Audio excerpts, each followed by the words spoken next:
Imagine a world where simple infection turned deadly. The routine surgeries carrying life-threatening risks, and where the medicine we rely on to treat illness no longer works.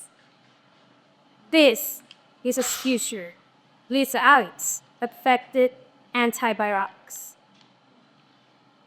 And so, the first antibiotic was discovered by Sir Alexander Fleming in 1928. It was a medical breakthrough in mitigating deadly illnesses from dichoic to pneumonia into treatable conditions. Received millions of rise, especially during World War II. It paved the way to the discovery and development of hundreds of antibiotics we have in circulation today. However, as Fleming mentioned back in 1945, during his Nobel Prize studies, the ignorant man may easily underdose himself and expose these microbes to non-lethal quantities of the drug, making them resistant. This quiet note of caution continues to echo across the years. It has now been almost a century since Fleming warned us of the global health threat known as antimicrobial resistance, or AMR for short. Bacteria have evolved to survive our antibiotics through natural selection. Here's how it works. Bacteria with resistance survive, while non-resistant bacteria are killed with the antibiotics, leaving the resistant bacteria with less competition, making it easier for them to survive and thrive. This puts common medical procedures such as C-sections, cancer therapy, and even dental work at enhanced risk. Our recklessness has accelerated this process.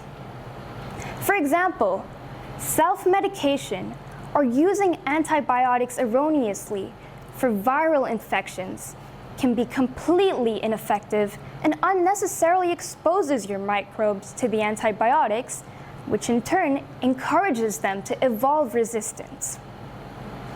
Additionally, the widespread misuse of antibiotics in agriculture is a key driver of AMR. In fact, 70% of the world's antibiotics are routinely used in livestock farming to prevent disease and promote fast growth. However, the bacteria that survive these dosages become more prevalent, which increases the chances of us being exposed to this bacteria when we consume these animal products. Think about this.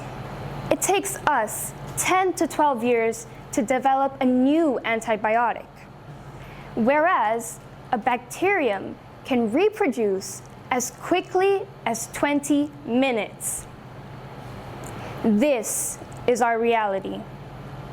Around 700,000 die annually due to AMR, and this number is expected to reach 10 million by 2050 if we don't act quickly.